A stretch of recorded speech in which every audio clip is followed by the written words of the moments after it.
ద్వాపర యుగంలో భూమి పాపం, అన్యాయం, అఘోర కర్మలతో నిండిపోయింది. రాక్షసులు భూమిని పీడిస్తూ సత్యం చీకటిలో మాయమైంది. భూమి తల్లి తన దుఃఖంతో దేవతల వద్దకు వెళ్ళింది. అందరూ కలసి పరమేశ్వరుని ప్రార్థించారు. ధర్మాన్ని కాపాడేవాడు, భక్తులను రక్షించేవాడు, దుష్టులను సంహరించేవాడు భూమిపై అవతరించాలని. అదే సమయంలో ఒక దివ్య సంకల్పం ఏర్పడింది. అది అర్ధరాత్రి. మథురలోని జైలు గది చీకట్లో ఒక్కసారిగా ఒక వెలుగు మెరిసింది. ఆ వెలుగులో పుట్టింది కేవలం ఒక శిశువు కాదు, భూమి కోసం ఆకాశం పంపిన దైవం. అన్యాయాన్ని అంతం చేసి ధర్మాన్ని నిలబెట్టడానికి వచ్చిన రక్షకుడు. మన గోపాలకృష్ణుడు. ఎన్నో ఏళ్ల క్రితం మథురా నగరంలో కంసుడు అనే రాజు పాలించేవాడు. అతను శక్తివంతుడు, కానీ క్రూరుడు. ఒకరోజు తన చెల్లి దేవకీ పెళ్లి జరిగింది. కొత్త జంటను రథంలో ఇంటికి తీసుకెళ్తున్న సమయంలో ఆకాశం నుండి ఒక గంభీర స్వరం వినిపించింది. ఓ కంస!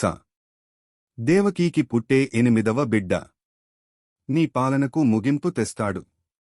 ఇది విన్న కంసుడు భయంతో ఉలిక్కిపడ్డాడు.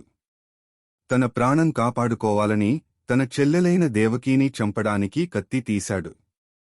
కాని వసుదేవుడు వేడుకున్నాడు. మేము పుట్టించే ప్రతి బిడ్డను నీ చేతిలో అప్పగిస్తాం. కాని దయచేసి నా భార్య ప్రాణం తీయకు. కంసుడు అంగీకరించాడు, కాని వారిని జైలు గదిలో పెట్టేశాడు. ప్రతిసారీ దేవకీకి బిడ్డ పుట్టగానే కంసుడు వచ్చి ఆ శిశువును చంపేసేవాడు. ఆ విధంగా 7 అమాయక శిశువులు కంసుని చేతిలో ప్రాణాలు కోల్పోయారు.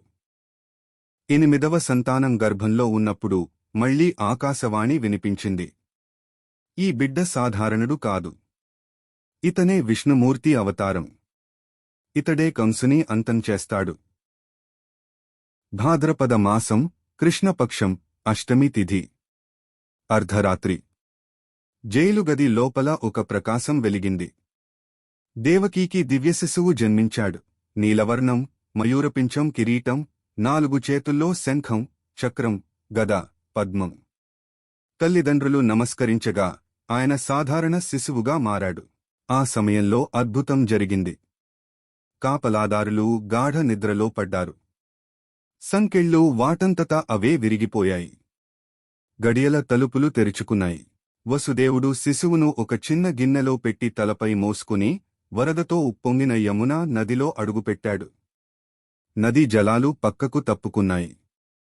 ఆకాశంలో వర్షం పడుతుండగా ఆదిశేషుడు తన ఫణాలతో కృష్ణుడిని తడవకుండా కాపాడాడు. వసుదేవుడు గోకుల చేరాడు. అక్కడ యశోద ఒక పాపాయిని ప్రసవించింది. వసుదేవుడు కృష్ణుడిని ఆమె పక్కన ఉంచి ఆ పాపాయిని తీసుకుని తిరిగి బందీ గదికి చేరాడు. కంసుడు పాపాయిని చంపబోయేసరికి ఆమె ఆకాశంలోకి ఎగిరి యోగమాయా దేవి రూపంలో హెచ్చరించింది. నీ సంహారకుడు ఇప్పటికే పుట్టి నీకు అందని చోటున్నాడు అని చెబుతుంది. కృష్ణుడు గోకులలో పెరిగి వెన్న దొంగిలిస్తూ రాక్షసులను సంహరిస్తూ ప్రజలను రక్షిస్తాడు. కాలం వచ్చినప్పుడు అన్న బలరాముడితో కలిసి మథురకు బయలుదేరాడు. మథురలో కంసుడు ఒక పెద్ద యుద్ధక్రీడ, మల్లయుద్ధం ఏర్పాటు చేశాడు. కృష్ణుడు, బలరాముడు ఆ పోరులో పాల్గొన్నారు. ముందుగా కృష్ణుడు చాణూరుడు అనే రాక్షస మల్లుడిని సంహరించాడు. బలరాముడు ముష్టికుడిని సంహరించాడు. అందరి ముందు కంసుని సింహాసనం దగ్గరికి చేరి కృష్ణుడు అతన్ని నేలకేసి పడేశాడు. తన పాదాలతో కంసుని ఛాతిపై బలంగా దెబ్బకొట్టి అతన్ని ఒక్క క్షణంలో సంహరించాడు. ప్రజలు ఆనందంతో నినాదాలు చేశారు, జయ శ్రీకృష్ణ. ఆ రోజు ఆకాశవాణి చెప్పిన మాటలు సత్యమయ్యాయి.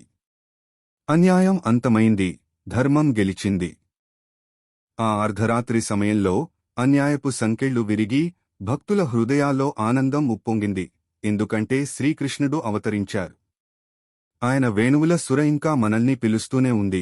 ఆయన చిరునవ్వు ఇంకా మనకు మార్గదర్శనం చేస్తూనే ఉంది. ఆయన వాగ్దానం ఇంకా మనల్ని కాపాడుతూనే ఉంది. ఈ జన్మాష్టమి రోజు ఆయనను దేవాలయాల్లోనే కాదు, మన హృదయాల్లోనూ ఆహ్వానిద్దాం.